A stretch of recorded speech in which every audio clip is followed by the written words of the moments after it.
Hi, welcome to our channel where we share the most intriguing stories.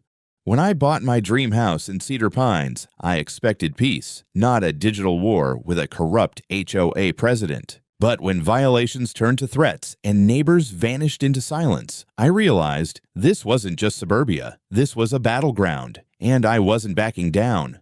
I still remember the first morning I stepped out onto the porch of my new home. There was something about the smell of damp wood and cut grass that made everything feel clean, like I had just hit reset on my life. After years of tight apartments and the chaos of shared walls, Cedar Pines was a dream. White fences, trimmed hedges, and neighbors who actually waved instead of pretending you didn't exist. I had finally made it. I bought the house after a long streak of overtime and some aggressive saving, one of the perks of working in cybersecurity for a startup that couldn't afford to lose a single client. I wasn't flashy about it. 3 bedrooms, a modest yard, an actual garage. Most importantly, peace. For a guy like me, raised in a house that was lost to a corrupt property management company when I was 15, home ownership wasn't just about real estate. It was about reclaiming something. The HOA here seemed fine at first. Reasonable dues, occasional newsletters with gardening tips, and no psycho control freaks trying to tell you what shade of beige your mailbox should be. The president back then was a retired accountant named Art Miller. Soft-spoken, friendly, had a thing for Hawaiian shirts even in February. He ran things with a kind of sleepy efficiency that I appreciated. I even went to a couple of meetings early on and suggested building a digital platform to track expenses and post community notices. Art loved the idea, said he'd bring it up at the next board session. For a minute there, it felt like a real community. My neighbors were decent people too. Tom and Janet across the street brought me banana bread the day I moved in. A retired vet on the corner named Lewis spent an entire Saturday helping me replace a cracked walkway stone just because he needed an excuse to avoid his wife's quilting club.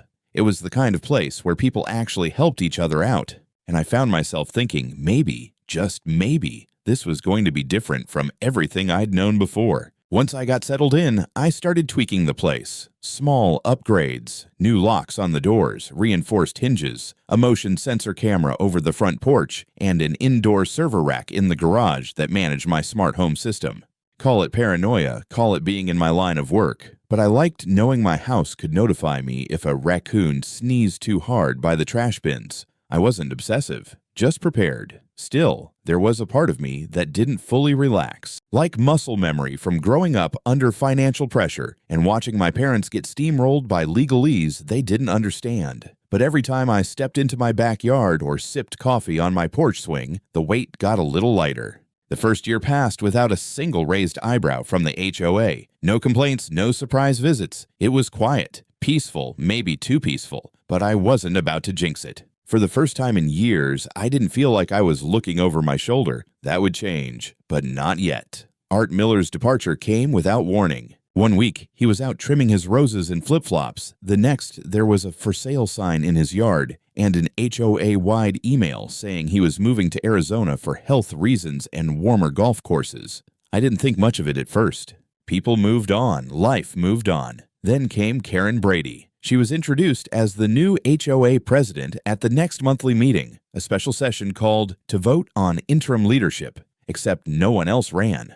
Karen stood at the podium, all sharp posture and precise language, and gave a speech that sounded more like a corporate takeover than a neighborly hello. Restoring order, upholding standards, ensuring compliance, all phrases that sounded harmless until you heard how coldly she said them. The board voted her in unanimously. I later found out that 2 of the board members were her close friends. The third abstained and quietly resigned a month later. At first, she didn't do anything overtly alarming. There were minor changes, updated bylaws with more detailed language about aesthetic integrity, and harmonized landscaping. A few extra reminders about proper trash bin storage. The tone of the HOA emails shifted from cheerful updates to bureaucratic notices.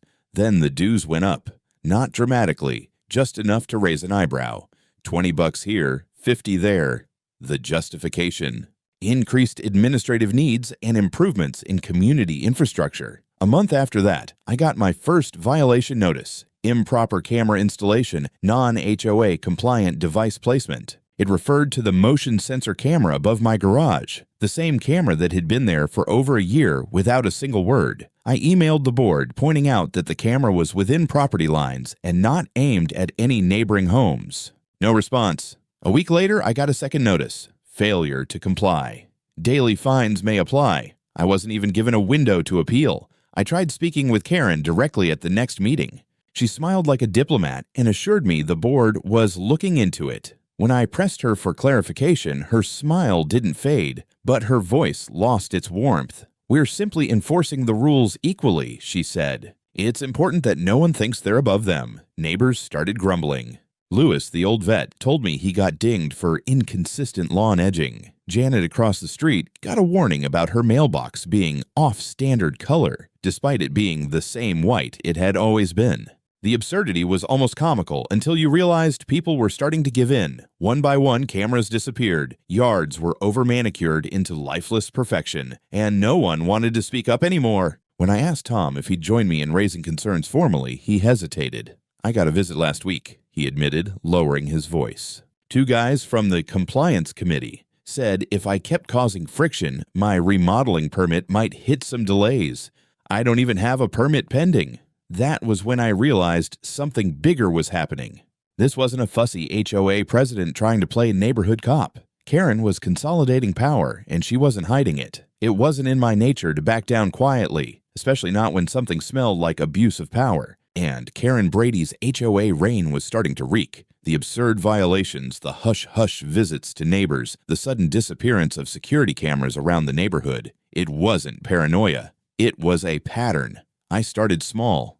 I reached out to the neighbors I trusted, people who hadn't yet folded under the pressure. Tom was the first. He was reluctant, still shaken by the compliance committee goons who had shown up at his house, but he agreed to talk. Then there was Janet, who had quietly racked up $400 in fines for mailbox maintenance inconsistencies. And Lewis, God bless him, grumbled that he'd fought in 2 wars and wasn't going to let a blonde with a clipboard tell him where to plant his damn tulips. By the end of the week, we had a group of 5. We met in my garage, doors closed, tools covered. It felt like we were planning a heist, which was both ridiculous and entirely appropriate, given the HOA's sudden taste for authoritarianism. I laid out what I'd gathered, printouts of the violation notices, screenshots of updated HOA bylaws, time-stamped logs from my security system showing that no warnings had been issued before fines were imposed. The others brought similar evidence. Janet had a copy of the old HOA charter from 3 years ago. Tom had email correspondence with the previous board. Lewis brought beer. We all contributed. We decided to take the next step, hire legal help. Not a lawsuit, yet, but someone who knew the terrain. After some digging, I found her, Mary Ann Dillon, former prosecutor turned civil attorney who had made a name for herself by taking down more than one overreaching HOA. Her website tagline was, "I don't do bake sales, I do justice." Sounded promising. We pooled our funds, just enough for a consultation. Mary Ann was sharp, direct, and didn't blink when I told her about the camera ban or the compliance visits. She requested copies of our documents, especially the newer HOA bylaws and financial reports. When I asked how bad this looked, she didn't hesitate. "If even half of what you're saying checks out," she said, "this isn't a policy issue. It's systemic intimidation and possibly financial misconduct." That word, misconduct, lit something in me. I'd been feeling it for weeks. That twitch in my gut I usually only got when malware was hiding where it shouldn't. I started scanning things differently. Not just violation notices, but the HOA's monthly newsletters, vendor receipts posted online, community project announcements. Patterns began to emerge, company names that reappeared across multiple projects. Vague language like approved contractor services without detail, expenditures listed as security enhancement with no corresponding upgrades in sight. Meanwhile, Karen wasn't letting up. One by one, the remaining cameras in the neighborhood disappeared. Voluntarily removed, she claimed. Neighbors didn't argue. A few of them wouldn't even meet my eyes at the mailbox. Word started to spread that if you pushed too hard, you'd get a visit. Just like Tom, I kept my cameras, but I moved some of them. A couple of new ones went up. Micro units, nearly invisible, watching the street, the front yard, the side gate. I installed a local NAS backup and pushed mirrored files to a secure off-site server. My house wasn't just home anymore. It was a node in a live operation. When I brought this up to the group, Lewis laughed. Hell, son, if I'd had this kind of setup in '68, maybe I'd still have my Jeep. Janet wasn't laughing. She confessed that she'd been approached, too, by someone she didn't know, claiming to be from HOA security. He'd asked her if she really wanted to associate with known agitators. Agitators. We weren't just annoyed neighbors anymore. We were now a threat, which meant we were on the right track. Mary Ann didn't waste time. Within a week, she had pulled enough strings to get access to public HOA filings, vendor registrations, and the HOA's tax disclosures from the past 2 years. Never underestimate what you can learn from someone's paper trail, she told me, as she slid a manila folder across my kitchen counter one afternoon. What was inside confirmed what I had already suspected. Karen wasn't just overstepping her authority. She was running a well-dressed shakedown operation disguised as community management. Multiple payments from the HOA account had been made to companies that didn't appear to exist outside the HOA paperwork. One of them, Brady Contracting Services, LLC, was registered just 6 months prior under the name of, surprise, Karen's nephew. Another, Pine Watch Solutions, supposedly handled the community surveillance network. But no residents could access the footage, and none of the cameras bore the usual municipal branding. Mary Ann leaned over the paperwork with the calm of someone dissecting a dead animal. Shell companies, funneling association money through fake contracts. Classic move. Classic felony, too, if it's proven. And then there was the real kicker, recordings. Turns out, my cameras had picked up something unusual a few nights earlier. Karen, dressed in black yoga pants and a hoodie, pacing near the back fence of my property, talking on her phone. Her voice was hushed, but the mic caught enough. He says he has backups. If we don't act soon, this whole thing blows. Another voice replied on speaker, "We can't afford that. He's bluffing. I'll talk to Miguel." The name Miguel later turned out to match the owner of one of the contractor companies billing the HOA for weekly landscaping, even though the same shrubs hadn't been trimmed in over a month. It was textbook abuse, nepotism, embezzlement, illegal surveillance, and now veiled threats. Mary Ann's reaction was swift and surgical. She compiled the findings into a digital dossier and had me store encrypted copies on 3 different cloud servers, along with physical backups locked in my fireproof cabinet. This wasn't just about keeping myself safe. It was about making sure the entire scheme couldn't be erased with a single unplugged hard drive. I'd grown up watching my parents get wiped out by a landlord who manufactured debt on paper to evict tenants. I wasn't about to let that happen again, especially not under my roof. Every receipt, every shady invoice, every grainy clip from my backyard camera became part of a digital fortress. And Karen had no idea just how much of her empire I'd already mapped out. That week, I called her bluff. She showed up at my doorstep in a tailored blazer and her usual polished sneer, acting as if this was just another friendly neighborhood chat. But her eyes darted toward my doorbell cam more than once. She came alone this time. No clipboard. Just her phone and that artificial calm that people wear when they're holding a grenade behind their back. "Let's talk, Nathan," she said, like we were old friends who just happened to be locked in a Cold War. I didn't invite her in. Just stood in the doorway. She began with a sugar-coated threat. Maybe the resistance had gone too far. Maybe there was still a way to resolve things without escalation. Maybe I was just misunderstanding her role. When I told her I had evidence, video, documents, contractor records, she didn't blink, but her jaw tightened, and then she made a mistake. "I could make all this go away," she said. "We could work together, you and I. Cedar Pines needs strong minds at the top." I smiled. Funny. That's what I was thinking about the DA's office. There was a flash of panic behind her eyes, a real one this time. And when I told her the files were already secured off-site, she knew bluffing wouldn't save her anymore. She left without another word, but something told me this wasn't over. If anything, it was about to get much worse. She didn't waste time.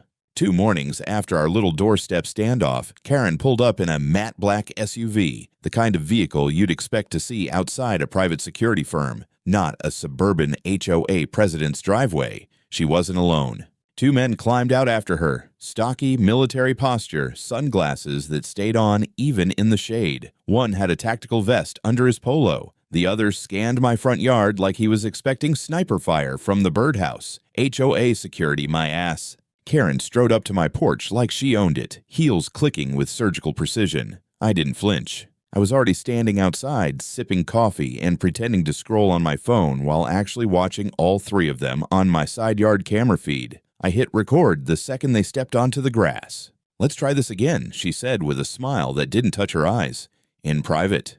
"Everything here's being recorded," I said. "You know, for transparency." One of the muscle-bound Ken dolls shifted slightly. I clocked the earpiece. "Definitely private security. The kind you hire when you want plausible deniability and no paper trail." Karen leaned in just enough for the mic to still catch her. "Nathan, there's no need to make this into something ugly. I'm offering you a way out. A real position in the HOA Advisory Council. Compensation. You're obviously smart. Why not put those skills to use, constructively?" "You mean shut up and become your IT guy." She didn't appreciate that. Her smile cracked. "You don't realize the mess you're making," she said, voice sharp now. "You think those files scare me? You think a couple of spreadsheets and grainy videos are going to take me down? I've been doing this longer than you've been shaving."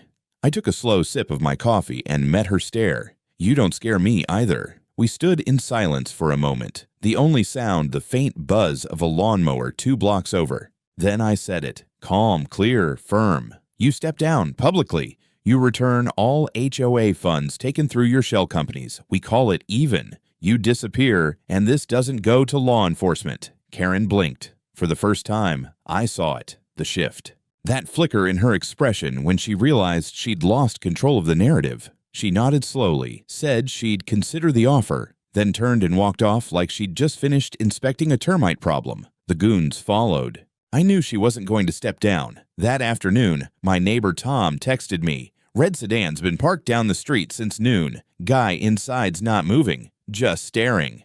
I checked my street cam. Sure enough, there it was. Same car I'd seen 2 days earlier, same guy behind the wheel, pretending to read a newspaper in the most suspicious way possible. Surveillance, Karen style. At sunset, I spotted a drone hovering over my backyard. Not the kind kids fly around for fun. This was heavier, more stable, with a visible lens. I killed the porch lights and slipped around the side of the house, phone in hand. Got 3 solid photos before it zipped off toward the east end of the neighborhood. Later that night, I found a small scratch near my side gate's lock. Fresh. Nothing was broken, but someone had tested it. I reviewed my infrared cam footage frame by frame until I caught a glimpse. Just a silhouette, crouched low, trying the handle before melting back into the darkness. I didn't sleep much that night, but I didn't panic either. Instead, I upgraded. Reinforced the door frame, changed every password on every system, set up a rolling backup to a secure server overseas, installed 2 new cameras, one disguised as a gutter spout, the other mounted inside a fake bird feeder.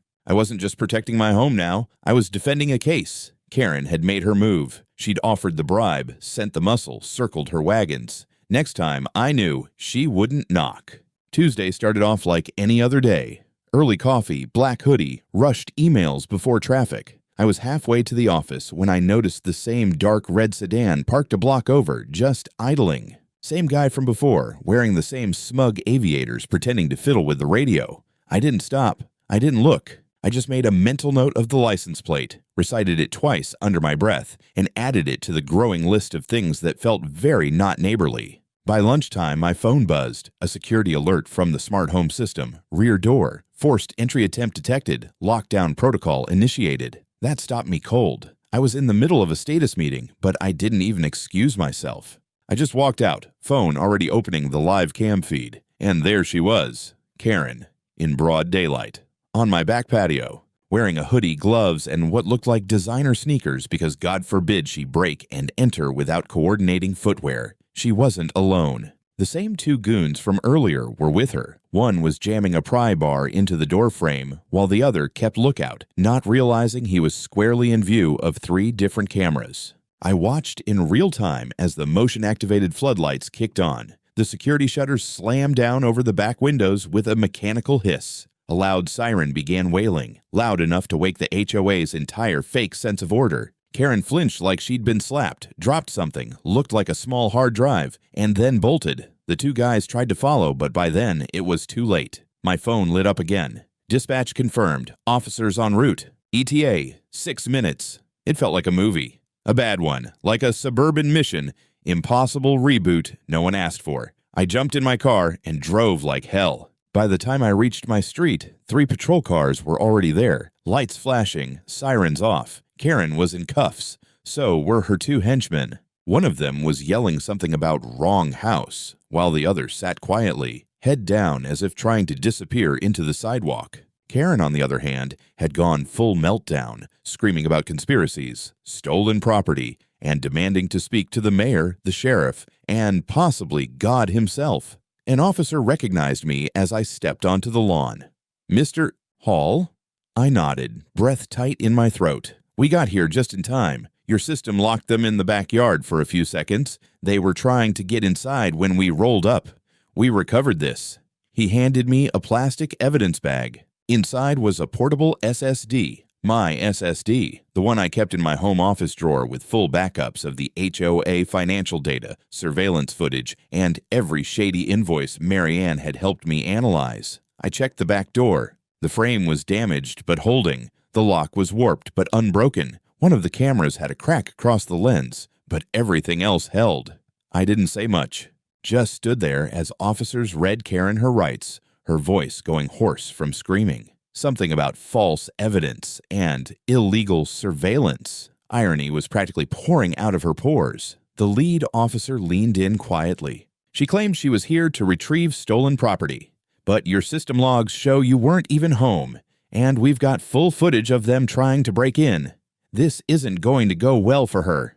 He wasn't wrong. I watched as Karen was loaded into the back of a cruiser, still shouting that this was her neighborhood and that she would burn it all down before she'd let a punk like me take it. I didn't say anything back. What was there to say? The house stood behind me, scuffed, shaken, but secure, and the war had just tipped in my favor. When the last cruiser pulled away and the lights finally faded, the neighborhood fell into a kind of stunned silence. No one said a word.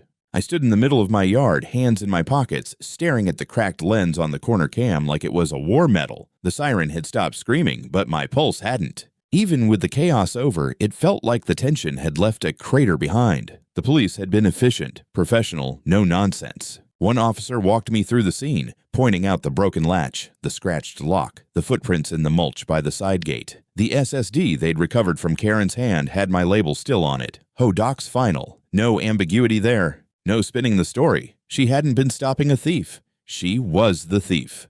A very, very bad one. I reviewed the footage later that night. Every frame was time-stamped, stored in triplicate, backed up to the cloud. There was Karen barking orders in my backyard. There were her 2 cronies, clearly professionals in muscle but amateurs in everything else. There was the break-in attempt, the moment the siren started, the blind panic. It wasn't just evidence. It was a confession on video. Later that evening, I walked the perimeter of my house with a flashlight, checking every door, every window. Just routine, force of habit. But when I rounded the side, I saw something that stopped me. A line of people, neighbors, quiet, hesitant, standing at the edge of the lawn like mourners at a wake.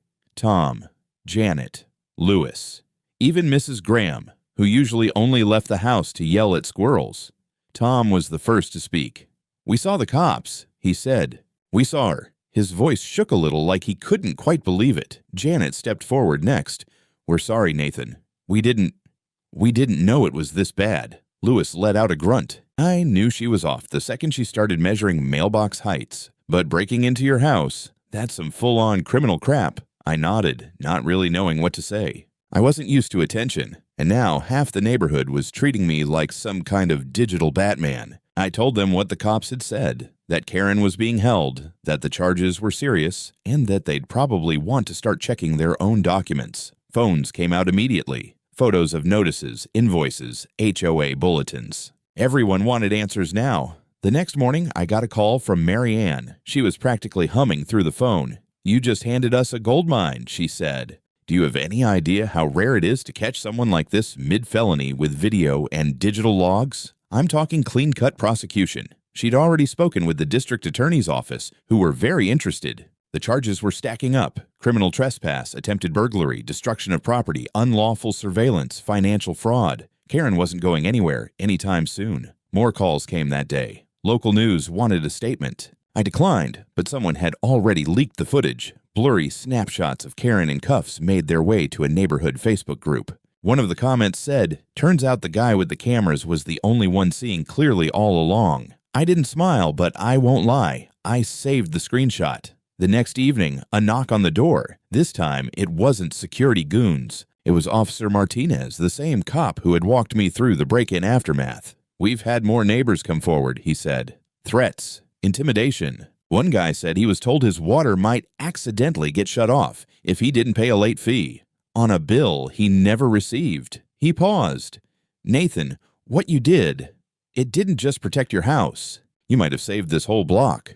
I didn't know what to say to that either. Just nodded again and thanked him. After he left, I sat on the porch as the sun dipped low over the rooftops. The war wasn't over, but the tide had turned. And now, the truth had a siren louder than anything Karen could shout. Marianne called it the consolidation phase. But to me, it felt more like sweeping up after a tornado, only instead of broken glass and fallen branches, it was paper trails, statements, and digital backups. She flew in 2 days after the break-in, armed with a laptop, 3 hard drives, and a confidence that made me glad she was on our side. We sat at my kitchen table, surrounded by manila folders and Post-it notes, as she laid out what came next. "The DA's office is taking this seriously," she said, sipping black coffee like it was fuel. "They're already building the case, but we need to feed them clean, traceable, indisputable material. No fluff, no drama, just facts." And facts we had. Over the next 72 hours, we cataloged everything. Every violation notice Karen had issued, every inflated invoice, every HOA meeting where she steamrolled votes through emergency executive authority. We pulled contractor payments from bank records, traced LLCs registered to family members, and linked them to work that was either shoddy, non-existent, or my personal favorite, billed twice. Marianne reviewed video footage of the break-in frame by frame, annotating key moments, entry attempt, recovered device, audio of her giving orders. The timestamp logs from my security system were the final nail. No way to claim the footage was fabricated when the entire system had synchronized cloud logs backed by the manufacturer. Meanwhile, the fallout in Cedar Pines continued to spread. More neighbors came forward, some with documents, others with personal stories. One man, Raj from Maple Lane, admitted he'd been threatened with foreclosure for unpaid landscaping dues that had never appeared on any billing cycle. Another resident, a single mom named Carla, produced emails from Karen demanding voluntary donations to the HOA's discretionary fund, funds that were never accounted for in official reports. At Marianne's suggestion, we held a closed-door meeting with the remaining board members, or rather, the ones who hadn't already resigned or gone on vacation indefinitely. 2 showed up, clearly shaken. They brought their own files, eager to distance themselves from the storm that was now Karen Brady's legacy. One even admitted that she'd signed off on budget reports without understanding them, trusting Karen because she sounded like she knew what she was doing. That evening, Marianne and I compiled it all into a master file. She created a digital index, cross-referenced with physical exhibits, each item labeled for court submission. I'll admit, there was something satisfying about seeing it all laid out, like assembling a machine with 1,000 jagged pieces until suddenly it worked. The next day, the DA's investigator arrived, tall, quiet guy named Harris. He was methodical, almost surgical in how he reviewed the evidence. Barely spoke, just nodded a lot and made notes on a yellow legal pad. But before leaving, he looked up and said, "This is airtight. We'll take it from here." I walked him out to his car, watched as he drove off with a trunk full of justice. Then I went back inside and shut the door, not just to the cold, but to the months of silence we'd all tolerated under Karen's thumb. That night, the neighborhood felt different. Like the hum of fear had finally faded. No suspicious cars, no strange men in polos loitering near stop signs, just porch lights and sprinklers. I even heard laughter down the block. It had been a while since that didn't sound tense. Karen was gone, but her shadow was still retreating, and the courtroom lights were just about to flicker on. The courtroom smelled like old wood and cheap anxiety. I'd never been part of a criminal trial before, at least not from the side of the guy in a button-down and tie. The judge was a quiet man with glacier eyes and a tendency to stare too long before speaking. The room wasn't packed, but it wasn't empty either. A few reporters, several neighbors, and in the back, Tom, Janet, Lewis, all of them watching, arms folded, as if the walls themselves needed to see justice done. Karen looked different. Not broken. She wouldn't give anyone that satisfaction, but smaller. No blazer, no podium, just a gray suit that probably cost a fortune and couldn't hide the fact that her hands were cuffed and her face was locked in a permanent clench. She didn't glance at me once. The prosecution opened with precision. Marianne had worked closely with the assistant district attorney, and it showed. They laid everything out. The financial misappropriations, the shell companies, the intimidation tactics, the illegal surveillance, the attempted break-in, exhibits stacked like bricks, diagrams of the HOA financial web, security footage looping on a screen, copies of emails, invoices, time-stamped logs. Even the hard drive Karen had tried to steal made an appearance, held up by the DA like a murder weapon in a crime drama. Karen's defense tried spinning it, claimed she had been working under pressure, that the break-in was a misunderstanding, that the HOA funds had been redirected in good faith. But their biggest misstep came when they tried to question the validity of my footage. Marianne was ready. She submitted certification from the system manufacturer, cloud storage records, and expert testimony confirming tamper-proof encryption. The judge nodded, unimpressed with the defense's flailing. Then came the testimonies. Tom described the threats. Janet brought her collection of fake violation letters. Raj explained how he was nearly foreclosed on for fees that never existed. Lewis gave the final blow, a transcript of a recorded call where one of Karen's enforcers warned him to stay quiet if you like having water and power. Karen didn't testify. Smart move. Her lawyer probably knew she'd unravel the second she opened her mouth. In closing arguments, the prosecutor said it plainly.